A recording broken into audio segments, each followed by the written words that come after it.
আসসালামু আলাইকুম। আজকে তৈরি করে দেখাবো কেক পুডিং বা পুডিং কেক যেটাই বলেন। তো আজকে এটা তৈরি করে দেখাবো মাত্র ২ টি ডিম দিয়ে এবং ময়দা লাগবে না। শুধুমাত্র আটা দিয়ে তৈরি করে দেখাবো।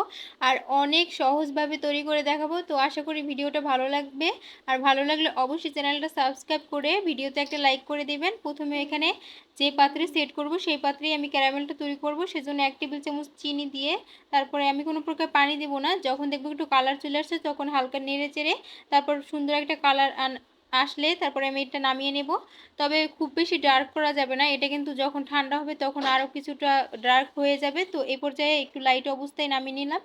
তারপর ওটা এক সাইডে রেখে দিচ্ছি। আর এখানে একটা ডিম ভেঙে নিলাম। আর 1/4 কাপ চিনি দিয়ে দিলাম। দিয়ে ভালোভাবে একটু মিশিয়ে নিচ্ছি। যাতে করে চিনিটা গলে যায় ও পর্যন্ত একটু মিশিয়ে নেব। এখানে আমি তরল দুধ নিয়েছি। তো এখানে ১ কাপ দুধ আর আমি জাল করে তারপরে আবার ২ টেবিল চামচ গুঁড়া দুধ দিয়ে ঘন করে নিয়েছি। তারপরে এই দুধটা ব্যবহার করলাম। আর অবশ্যই এভাবে ঘন করে দুধটা দিলে কি হয় খেতে অনেক বেশি ভালো লাগে। তো আর পুডিংটা খুব মানে ভালোভাবে জমে। যেহেতু আমি এখানে ডিম কম দিয়েছি সেহেতু দুধটা অনেক ঘন করে দিতে হবে। আর যদি দুধটা ঘন করতে না চান একটা বলক দিয়েই উঠিয়ে নিতে চান তাহলে কিন্তু এখানে ২ টা ডিম ব্যবহার করতে হবে। তারপরে আমি আরও একটা ডিম ভেঙে নিলাম অন্য একটা পাত্রে। আর এখানেও 1/4 কাপ চিনি দিয়ে দিলাম। দিয়ে এখানে চিনিটা আরেকটু বাড়িয়েও দিতে পারেন যদি কেউ বেশি মিষ্টি খেতে চান। তবে পুডিংয়ের মিষ্টিটা কিন্তু ঠিক আছে। তো এই পর্যায়ে আমি বিট করে নিচ্ছি। আপনারা চাইলে এখানে ইলেকট্রিক বিটার ব্যবহার করতে পারেন। যেহেতু আমার ইলেকট্রিক বিটার নেই সেই কারণে আমি কিন্তু এই হ্যান্ড উইক্স দিয়ে বিট করছি। আর এরকম একাধারে প্রায় আমি ২০ থেকে ২৫ মিনিট বিট করব। আর এটা কিন্তু একদম ফোমি করে বিট করতে হবে। এই যে আমার প্রায় ২০ মিনিটের পর এই অবস্থা। তো আমি কিন্তু একাধারে বিট করছি। আর আপনারা যদি একটু থেমে থেমে আস্তে বিট করেন তাহলে কিন্তু সময়টা আরও বেশি লাগবে। তো আমি এরপরে আর পারতেছিলাম না। তো আমি আর বিট করব না। এখানে আমি 1/3 কাপ নিয়ে নিলাম আটা আর মানে হাফ চামচ দিয়ে দিলাম বেকিং পাউডার।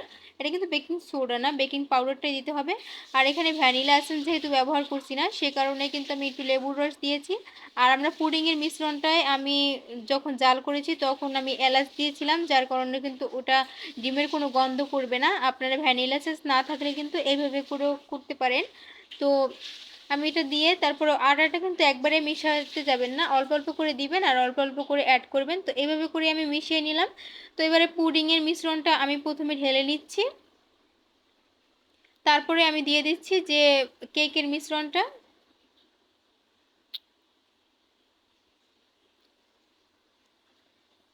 তো অবশ্যই এভাবে কিন্তু আপনারা যদি ভ্যানিলা এসেন্স না থাকে সেক্ষেত্রে এভাবে দিলে কিন্তু ডিমের কোনো প্রকারের গন্ধ করবে না।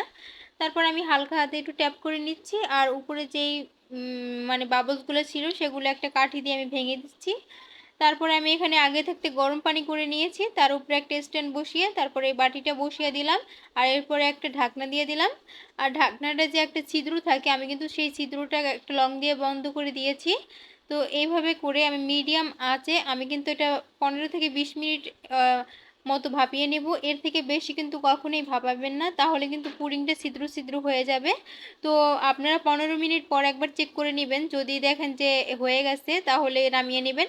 আমি ১৫ মিনিট পরেই কিন্তু আমি চেক করে নিয়েছি আর ১৫ মিনিটের মধ্যেই আমার কিন্তু পুডিংয়ের কেকটা একদম তৈরি হয়ে গেছে। তো এবারে আমি ঢেলে নিচ্ছি আর ঢেলে নেওয়ার পরে এই অবস্থা।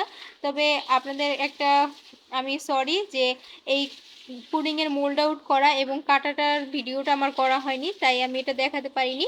তারপরেও আমি পরবর্তীর মানে ভিডিওটা করেছি যেটা আমি সেটা আপনাদের কাছে শেয়ার করেছি। তো এজন্য সবাই একটু ক্ষমা করবেন।